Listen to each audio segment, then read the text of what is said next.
just thought I would bring this to your attention before this video gets started properly. This is not a leaky roof, and I don't know about everywhere else in the world, but for us Brits this is a big problem in our cold concrete or brick garages during the winter. This is actually condensation caused by fluctuating temperatures and a high humidity in the air.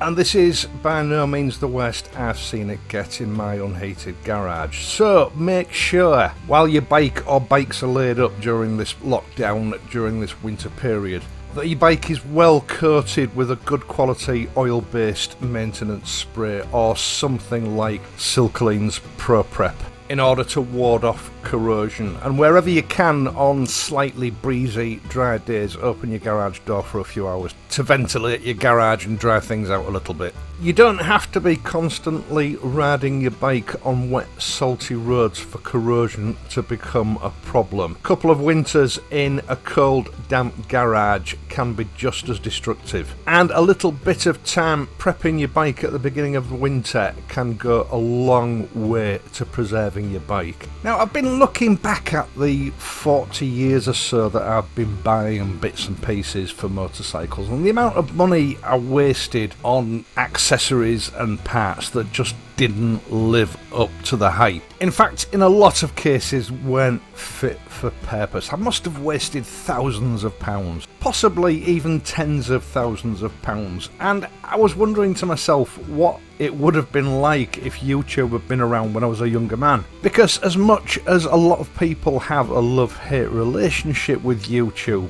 it is everyone's number one go-to platform if they want to find out whether a product that they're interested in is worth buying. Money is difficult to come by but easily spent, and basically it's a service whereby people like me buy and test products so you don't have to. You just get to see the end result, a detailed analysis as to whether that product's worth having or not, and then you make your choice. You put your money down on it or you don't. It doesn't cost you a penny. Now, it doesn't take a genius to work out that, you know, for a normal retired guy, this would soon bankrupt me with the amount of items that I review per month. Granted, some of those products are given to me by the manufacturers or suppliers, but not all of them, not even half of them. The rest of them I have to pay for myself, and I do that in one of two ways. One is my lovely patrons who pay a sort of subscription fee every month voluntarily, and that money is put towards products that I review. Although admittedly some of that money does go towards production equipment. The other way I fund it is through Amazon and what's known as an Amazon associate. Again, a lot of people have a love-hate relationship with Amazon. It is a monster of an organisation. But after sales care is still very good, although it's not as good as it used to be. And you can still snag a bargain. Now, the way this works is I will review a product, I will leave an associate link in the video description,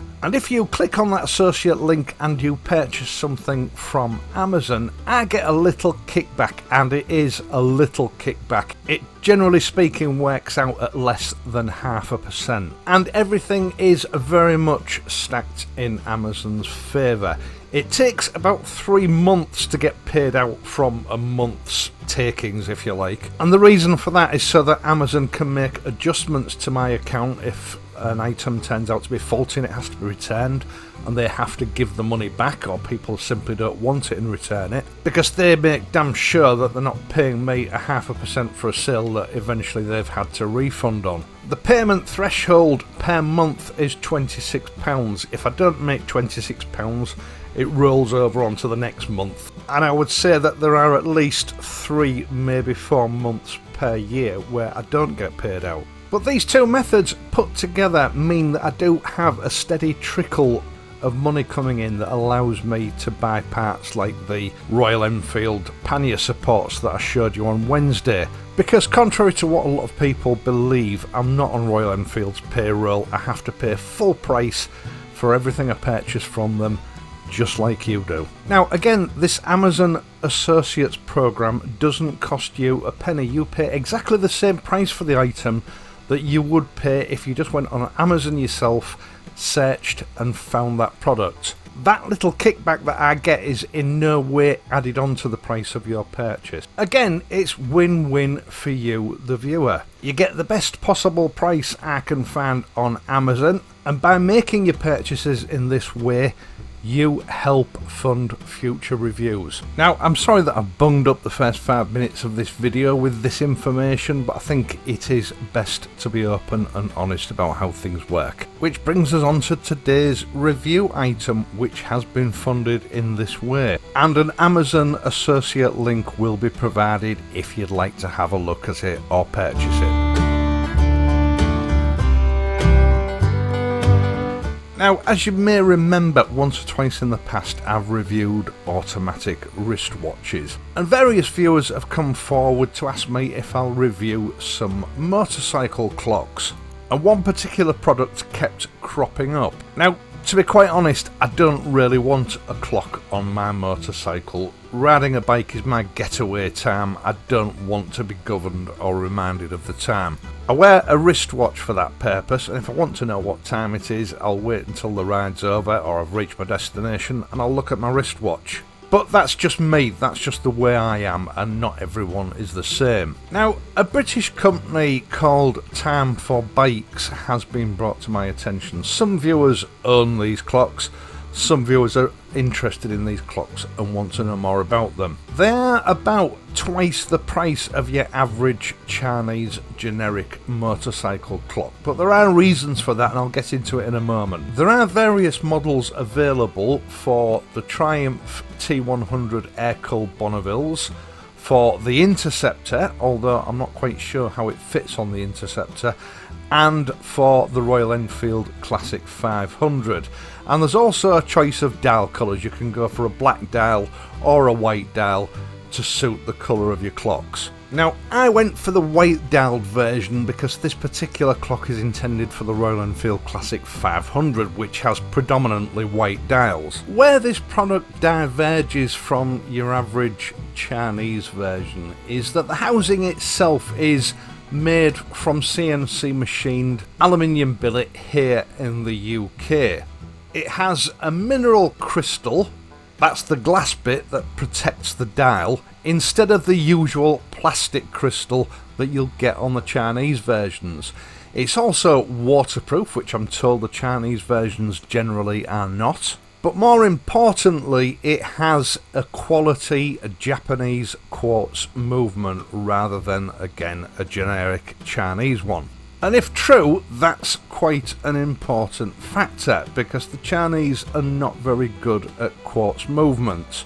In fact, most Chinese manufacturers of watches tend to buy them in from the likes of Seiko or Citizen. Now, this is quite important because an equivalent Seiko or Citizen movement will cost between £5 and £8 per item, whereas the Chinese versions, generally speaking, cost well under £1, which I'm sure, as you can appreciate, immediately bumps the price of this clock up somewhat. Now, as you know, I'm not a great fan of plasticky quartz movements. I would much rather have a mechanical movement, but that's not very convenient or practical when it comes to something like a motorcycle clock. So if I am going to make do with a quartz movement, I would rather it be from a reputable Japanese company than a no-name Chinese company that has a high failure rate with its movements. Now, as I said, the actual housing of this clock is CNC machined from aluminium billet here in the UK. I'm sure that unnecessarily puts the price up a little. But apparently this company specifically CNC machines each housing to be a perfect fit for each model of bike that it's intended for. So you're not having to contend with a generic item that fits most but not all.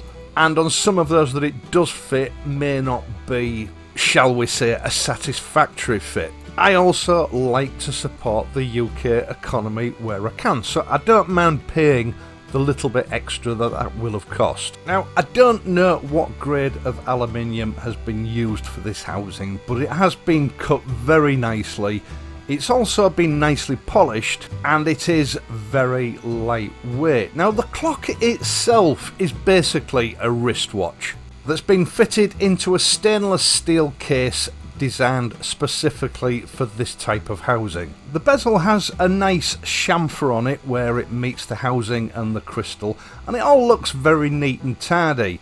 Now, to get at the actual movement itself, the entire casing of the watch pushes out of the housing from the back. It is a friction or interference fit, which is further facilitated with a silicone rubber gasket, and this gasket also assists with waterproofing of the actual case itself. It does take a fair amount of force to actually get this watch out of the housing, so I'm happy that in normal use it is going to be secure. That gasket also will assist with inhibiting vibration from the motorcycle itself being transferred to the movement, although I don't consider that that would be much of a worry with this type of movement, as it is intended as a wristwatch movement.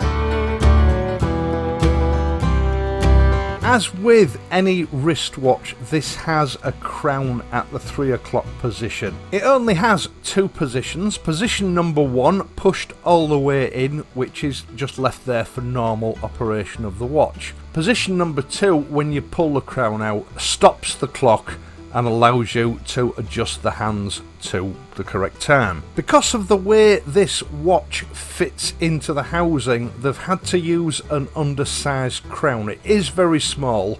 It's a little bit difficult to get your fingernail underneath it to actually pull it out. It's also quite difficult to operate because with it being so small you can't actually grip it between your thumb and forefinger. I found the best way was to hold it with the dial facing me and then just roll my middle finger backwards and forwards on the crown to achieve the right time setting. Battery life is a bit of a moot point because, as we all know, batteries don't fare very well when they're subject to cold temperatures, and a motorcycle is going to spend a lot of its time in the cold, but you should get at least a year out of the battery in this clock. Battery replacement is pretty straightforward, but you will need a very tiny jeweler's type flat bladed screwdriver to get access to it. There's a little cutout on the back of the case and you simply lever it off. The battery is an SR6265W button type battery. These are quite easy to get hold of these days. You can even buy them in supermarkets. Now, while I had the back off, I took the opportunity to identify exactly what movement is being used here, and I discovered that it's actually a Hattori PC215S movement. And this confirms the manufacturer's claims because Hattori is a subsidiary or brand name of Seiko. It is a Seiko movement. The particular movement that I have here is actually made in Singapore, but that's not unusual. Like most companies, Seiko tend to have their movements made all over the world. The S on the end signifying that it was actually made in Singapore. If it doesn't have the S suffix, that would indicate that it's probably made in Japan.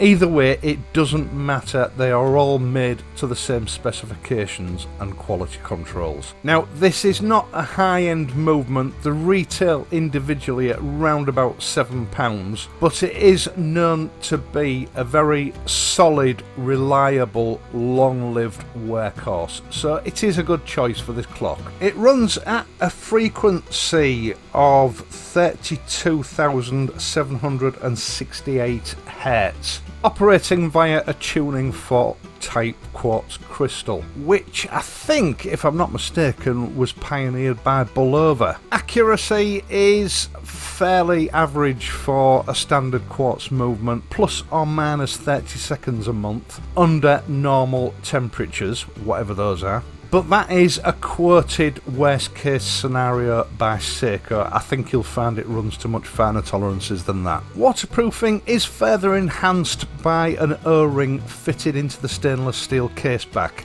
And on the edge of the caseback there is a little cutout. This is designed to accommodate the crown stem. Make sure that you line this up with the crown stem when you're pressing the back on.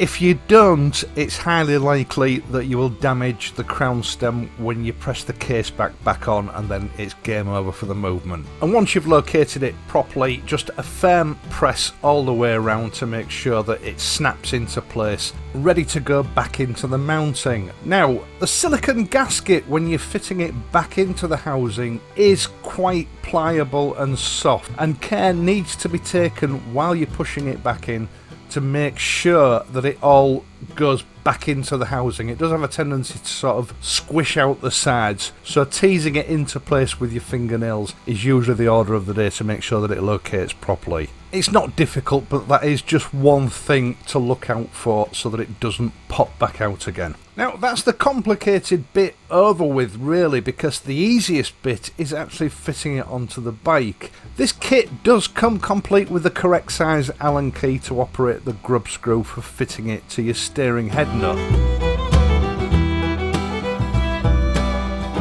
To make sure that you get a nice secure fit with that grub screw, you need to make sure that it engages along one of the flat edges of your steering nut, which a pound to a penny will mean that the dial of your clock is out of alignment. Simply pop the clock out of the housing. Carefully place the housing over your stem nut and then tighten up the grub screw. It is a very secure fit without having to tighten the grub screw up too much. Then simply line your dial back up and carefully press it into place as I described earlier on. And that's basically all there is to it. It's fitted. Overall, I do think this little clock looks rather nice, especially for those people that want to know what time it is when they're riding. As I've said, I'm not particularly bothered.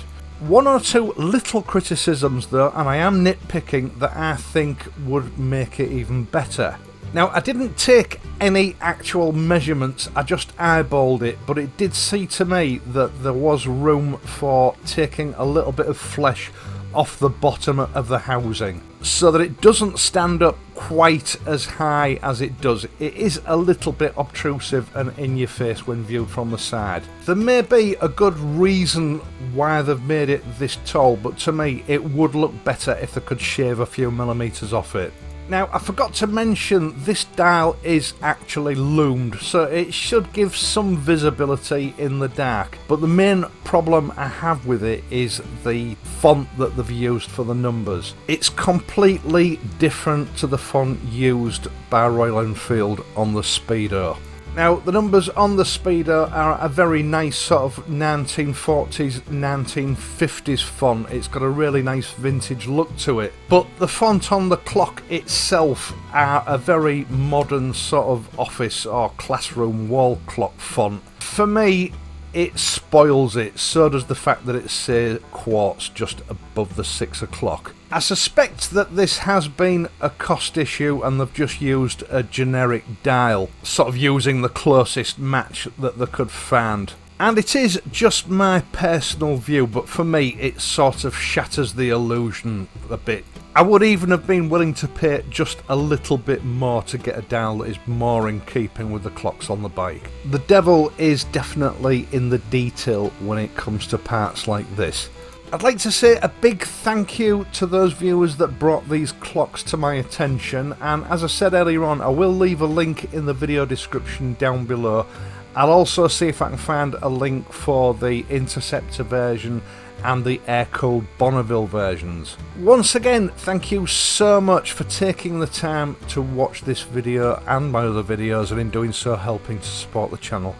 I really do appreciate it. I do hope that you've enjoyed this video and found it useful. If you have, please leave a like and subscribe to the channel. And if you do subscribe, don't forget to hit the notification bell and enable notifications in your channel settings to make sure that you do get a notification when I upload a new video. I am of course going to be back in the morning with one of my old vintage videos from the past. So until then, if you have to ride, please ride carefully, and I'll see you again soon.